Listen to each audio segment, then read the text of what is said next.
termos iniciais. Qual é o critério? É que aumente minha potência de agir e pensar.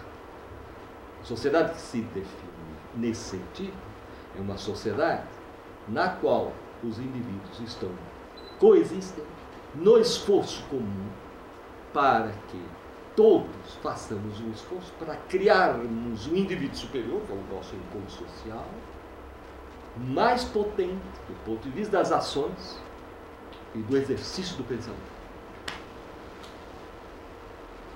Lembra quando Bakunin, para quem é velho, ninguém tem nenhum velho aqui da minha idade, dizia: precisamos uma nova sensibilidade. É nessa esfera que a coisa se dá. Como é inevitável, o Spinoza sabe disso, o abuso do desejo, claro, porque esse insistir na sua própria vida é conatos. Persistir na sua própria vida é o que o Spinoza chama de conatos. Isso é o desejo quando ele é consciente, para ele. Isso é desejo. Insistir na própria existência. Tem uns que insistem na sua própria existência, mas envolvem nessas operações de insistir na sua própria existência a destruição de outras existências. Algumas nós sacramentamos, comer carne de vaca. Também não vamos parar de comer carne de vaca. E antropofagias pertinentes. Como era gostoso meu francês, né? Muito pertinente comer, gente, muito bem. Ó, mas quando eu começo a matar, a estrangular, a fazer horrores com as pessoas, quando o nazismo avança, então aí vai precisar da moral auxiliar, né? Aí que está os graus de imanentização que estão em pauta. Então, não é Deus que salva do assalto, né? Nem simplesmente o Estado distante, nem simplesmente isso. Então, as reformas sociais que tem que levar em conta é o critério da ética e não da moral, da lei superior. Esse é o ponto nevrálgico. Porque se eu ficar só lá em cima, eu não vou resolver. É por conviviabilidade que você pode imanentizar os poderes repressivos, trazer para mais baixo, com o cuidado de que esses poderes não percam o duplo chifre do boi. Potência de pensar, potência de agir. Não pode esquecer, porque senão você tem a barbárie só da potência de agir. Potência de pensar, quando eu digo isso, é o mundo de todas as artes, de todos os esforços mentais, do exercício dessa maquininha de pensar, e da sensibilidade toda cultural. Então, vamos lá. E o segundo texto traz um Spinoza para ainda mais perto de nós. Seu título é justamente este: Spinoza e nós. Por que esse texto nos interessa aqui? Porque o modo como Deleuze apresenta a definição spinozana de corpo acaba por combinar dois grandes campos, certamente decisivos do ponto de vista da apreciação imanente dos modos de existência.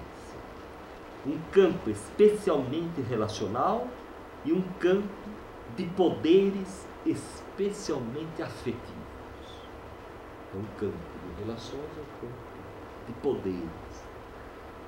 E queria acrescentar antes, para não deixar rastro de confusão,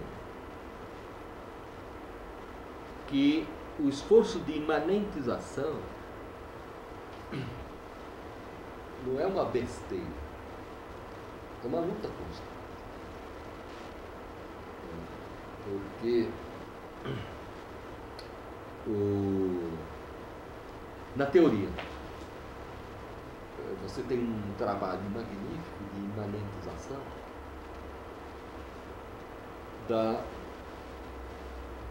na teoria, não é por aí, é Nietzsche. Se você até certo momento da história, etc., era aparentemente importante a pergunta que é isto? Você faz a pergunta tecnologicamente necessária.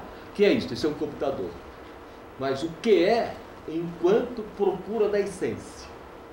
Platão ali, essência, modelo de algo. Ou seja, o verbo ser remetido àquilo, sem o que a coisa não é o que está sendo. A essência da coisa remetido, então, é aquilo, sem o que o ser não é, o ente não é aquilo que ele está sendo. E qual é o ser desse ente? Você faz a indagação, o ente tecnológico, como ele é de justa posição, é difícil encontrar. Às vezes fala, o coração do computador é tal peça. Mas você vai de próximo em próximo, você não encontra. Mas no corpo humano, isso deu à alma essa pergunta. Correto? Deu uma alma substancial, piorou ainda. Porque se fosse uma alma vagante, a alma que eu tenho é esse som que eu ouço, o silvo que me dá. Isso seria bonito. Quantas almas você tem? Conforme que você tem tantas almas quanto os filmes que você vê. Isso é lindo, são as almas mesmo. Pô, me deu um susto, parecia um sapo. Isso aqui eu tenho que pegar um roteiro aqui para me disciplinar. Bom, então, imanentização. Para dar um exemplo de imanentização, que parece uma palavra absurda, na prática, um exemplo vulgar na prática. Você sabe que tem a polícia. Você sabe que tem a polícia. A polícia do bairro vê melhor e é melhor vista. Ela controla melhor e é mais controlada. Ela está ali.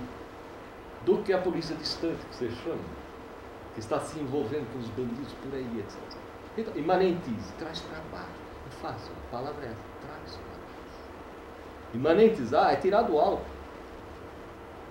É pegar o plotino e cortar o saco dele.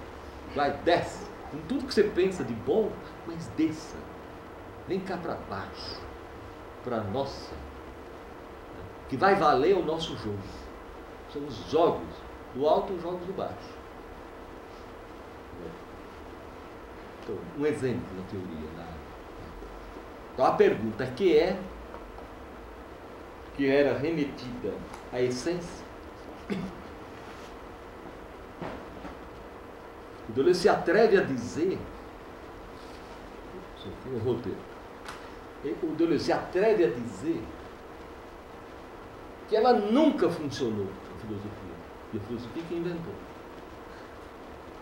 que é dar um carnaval de textos, porque sem o ser, o ente não é. Você quebra o ser em dois. É a brincadeira de Sócrates. Esse amor, mas esse é o amor que você está vendo. O que é o amor, ele mesmo em si? Essa brincadeira de... Mas ele mesmo está num jogo de prosseguimento de divisões. E aí que a riqueza aparece. Ele está brincando, ele está fazendo divisões. Não está levando a sério. Essa posição de Deleuze é um desrespeito. Porque se você pega o Sócrates, não é possível que ele estivesse interessado em saber o que é o amor em si.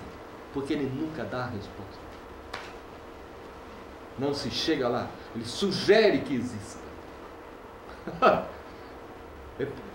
E com isso você não para de ironizar o adversário, porque ele está sempre preso a uma manifestação insuficiente do amor. Claro. Não é isso, não pode ser aquilo. Não, é quando dois se encontram. A pintura, não. Essas representações sensíveis do amor não são o amor em si. Então Nietzsche chega, não perde a noção de essência, mas imanentiza. Como imanentiza? Através de outras perguntas.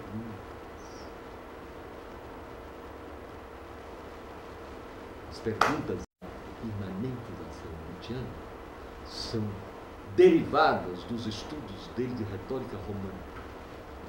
Essa é a grandeza da brincadeira. Por quê? Porque na retórica, o que é que você tem que fazer? Na retórica, na literatura, em todo quanto é lugar. Você vai é suficiente dizer Grande Sertão Veredas que é.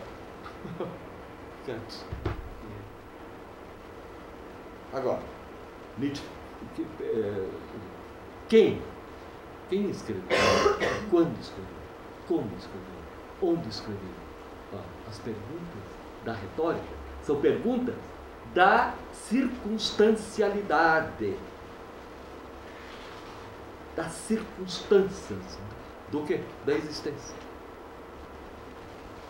Que, quando, onde, etc. Todo jornalista sabe disso, decora.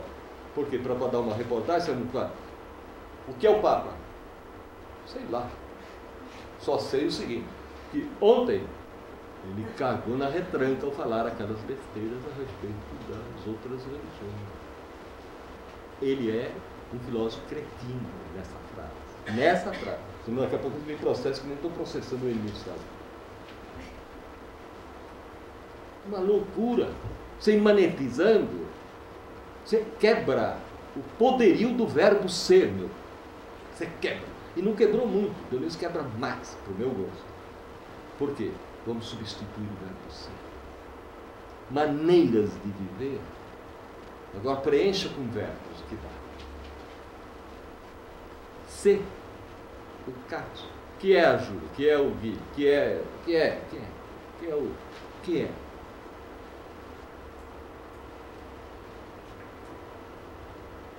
Você vai encontrar um penduricalho chamado.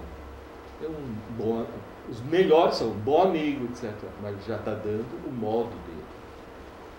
Já saiu do ser. Do ser enquanto referência a uma essência. Você não é só o que você está fazendo. Não, são todos os verbos que estão envolvidos. Como você caga. Esse é o seu ser. Como você limpa a bunda. Isso é o seu ser. São maneiras de viver.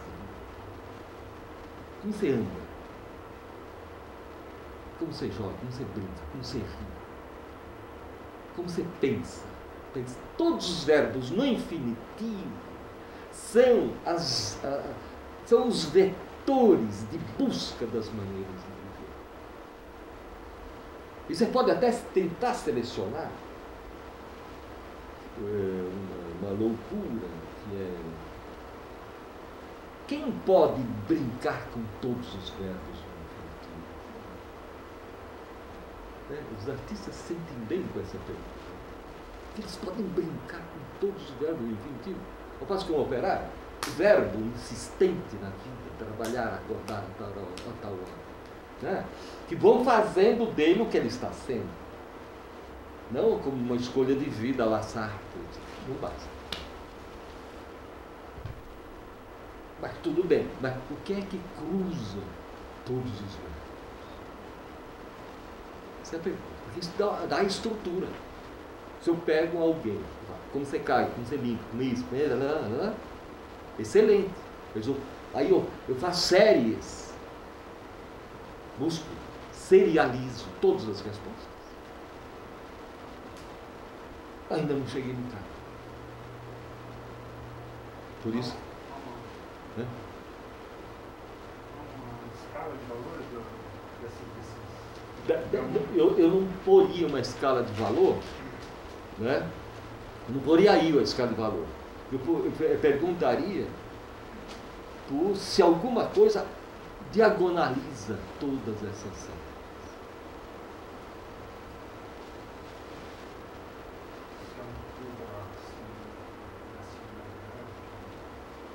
Da coincidência.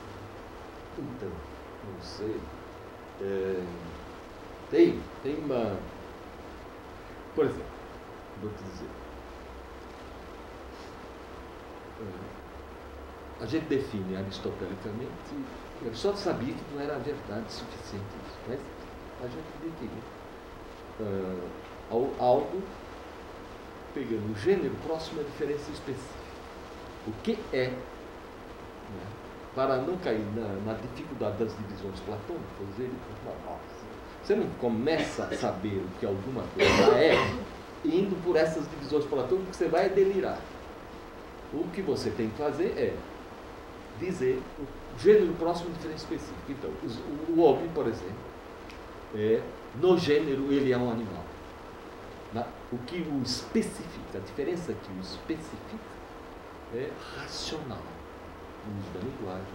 Então, que é o homem, o animal racional, como definição nominal geral, já bastava. Nominal. Então, mas aí não, você tem as séries em que o cara se distribui como que esquizofrenicamente por todas as séries, de todos os verbos que ele pratica na vida. Certo? Conjunto de todos os verbos. Mas não teria tem filósofo que tem a tentação de dizer, não haveria uma melodia, né? Uma melodia. Estou com um ataque de luz. O conceito de luz é importante, mas não. Então, Silvio, estou olhando para você para tentar resolver esse problema. Haveria. Você faz assim, todas as séries em que você exercita os verbos da sua vida, mas aqui tem a melodia Silvio, aqui a melodia Anitta, aqui a melodia Zilda, aqui a melodia Anitta. Como eu estou tentando isso? É aí que chega, um ponto nevrálgico. Então, por que eu usei o negócio de pensar? Todos nós pensamos, então, na definição de Aristóteles, né? Usamos todos o verbo pensar, não usamos? Todos nós pensamos. O pensamento, o bom senso, no caso do Aristóteles, do Descartes, é a coisa do mundo a melhor, mais partilhada ou melhor distribuída. Tem uma discussão aí na tradução. É a coisa do mundo a mais partilhada. O bom senso é a coisa mais partilhada. Pensar é uma faculdade bem distribuída.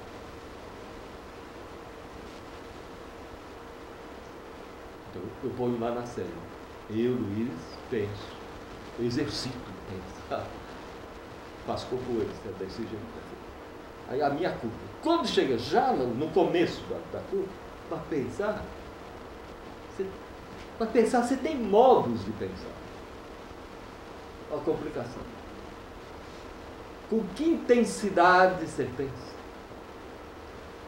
Onde você pensa? Que ramos pensar são atingidos pelo seu exercício. Então, o que eu quero salientar é isso. Tem em cada verbo alguns que você nem leva em conta e pratica na cotidianidade, na indiferença. E outros você retrabalha de um ponto de vista que não está bem na série, que cruza a série, que é levar em conta a intensidade das criações que se dão no seu praticar aquele verbo. Você quer musicar, mas não de qualquer jeito. Você não quer o clichê, você está lá. Você não quer pensar de maneira. Você vai intensificar a região do verbo que você cita. Mas isso, os psicólogos precisam levantar em cada caso. O nosso trabalho é muito mais fácil que de falar e jogar com os conceitos. Mas quando você está no caso, por isso vocês têm que ser bem pagos, né? No sentido psicanalítico da interpretação, mas do farejamento, do quão. Por isso que a arte às vezes substitui o encontro. Por quê? Porque a arte tem que entrar em sutilezas que o cotidiano de uma clínica perde. Você não vai acompanhar o sujeito nos verbos. É preciso ver, seria muito investimento, mas eles estão lá. Só é preciso que o psicólogo saiba que o sujeito está dissolvido nos seus verbos e que alguns são muito importantes para ele numa intensificação determinada. Senão a distância simplesmente aumenta. Você é transcendental em relação ao seu freguês, ao seu cliente. Você fica por demais distante. É um comodismo. A interpretação psicanalítica é comodismo. Ainda mais de quem só ouve.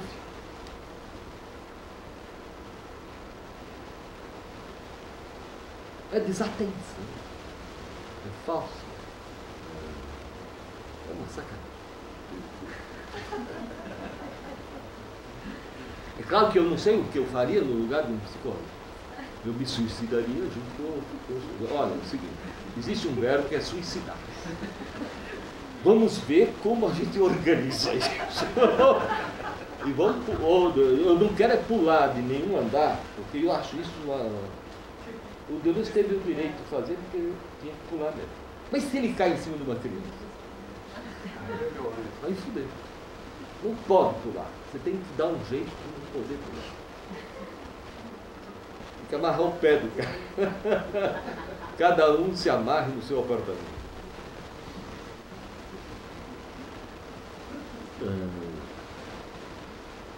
Então, porque aí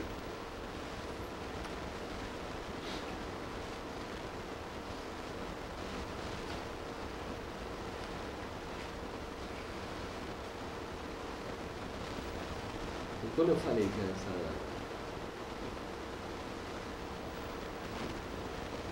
para não ficar abstrato, tem a minha passagem, meu exercício, a minha tomada por um verbo no infinitivo. Eu falei que ela é marcada por uma variação de intensidade. Não é nem assim, olha a qualidade intelectual desse cara, não é a qualidade, nem a quantidade de horas que ele dedica ao estudo.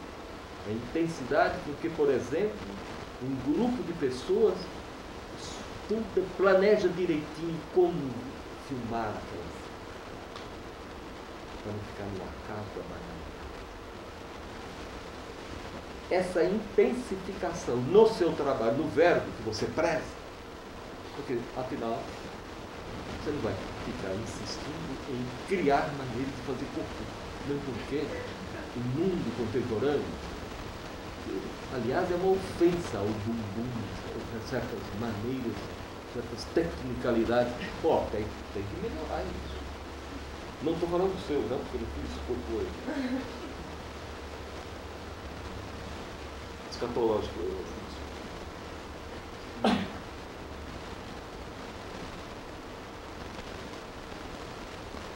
Na imanência eu não vou tratar da ideia de imanência, eu vou ter que não.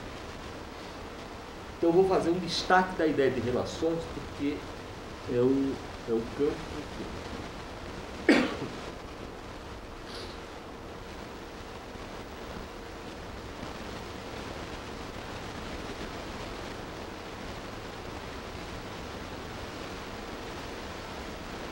Veja bem que torpedeamos um pouco,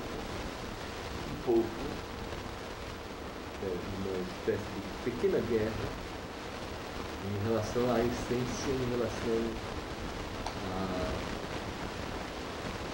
essência, e principalmente em relação à essência substancial.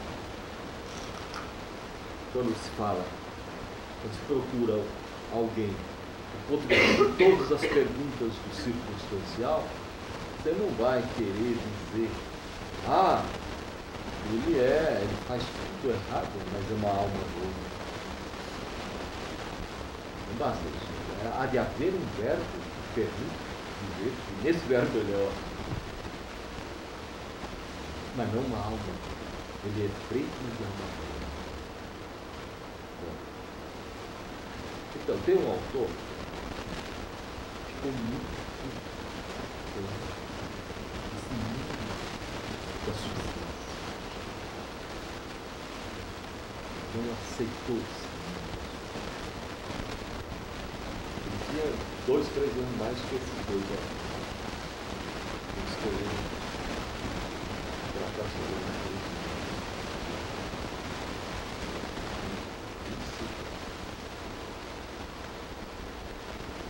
Deu o maior trabalho para Kant, e Kant não conseguiu vencer. Experimentando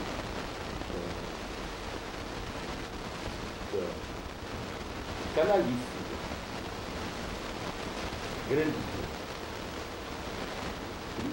Se você pega a noção de substância, você vê na história, você põe a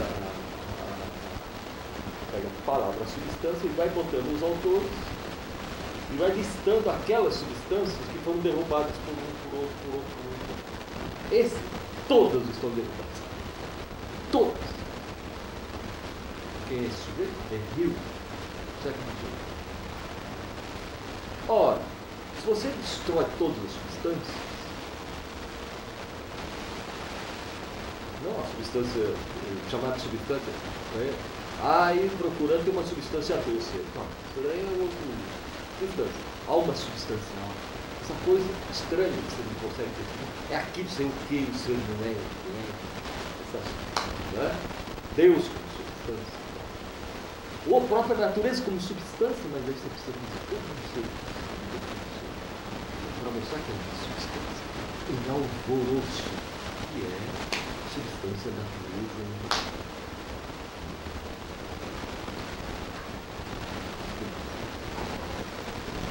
Você pega esse sujeito.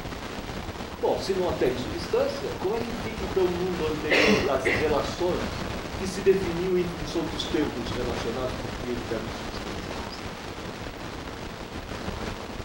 Um termo se relaciona ao outro a partir de sua substância. Isso era isso. Aí você destrói a substância. Onde é que nós vamos? Mas continua, é sinal que ela não dependia dos termos relacionados. Vamos lá aqui. Verdade isso. Não tem. Você destrói a substância, não fica relacionado. O meu mundo de ficção científica está solto. Você emancipou as relações? Vocês vão. Tudo bem? E daí foi possível evitar a imposição de uma única geometria com base nas relações de corpo a corpo. Ou seja, Euclides foi possível então a partir disso. 1001 geometrias, relações emancipadas, uma liberação. Não vão para o alto, elas ficam nessas esferas. Eu preciso pegar esse mundo das relações, um mundo de relações emancipadas dos tempos, dos termos. Escola. Você pega uma relação, pega outra. Elas são recombinadas. Você tem ideias e relações assim como tem ideias de termos. Ele inventou isso. Bom. E como se conforma-se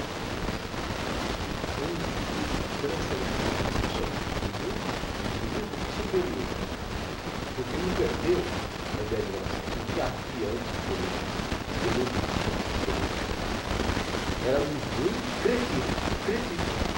cretinizado como se fosse um manual de ensino de língua. Você pega o manual do ensino de língua, de tudo. É assim. Falar o desenho da pessoa. Você não pensa porque a palavra vai a coisa. Pensar são relações antecipadas. Seu cérebro não tem uma borboleta desenhada e uma palavra borboleta lá no outro lugar. Não é por causa disso. É na tem. No cérebro, se você começar a procurar, você vai encontrar um monte de bicho. Aqui, outro ali, outro ali.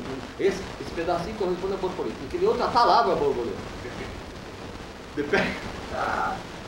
Aí, você também tem, ao mesmo tempo, no mesmo cérebro, se você chegar na radical pesquisa cerebral, ideias de relações.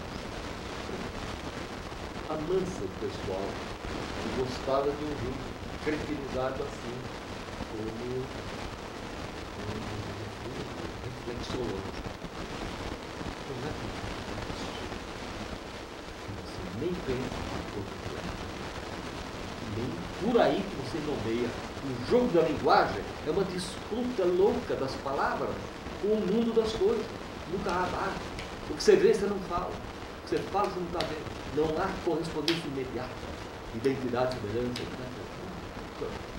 É só ler o belo texto do Foucault.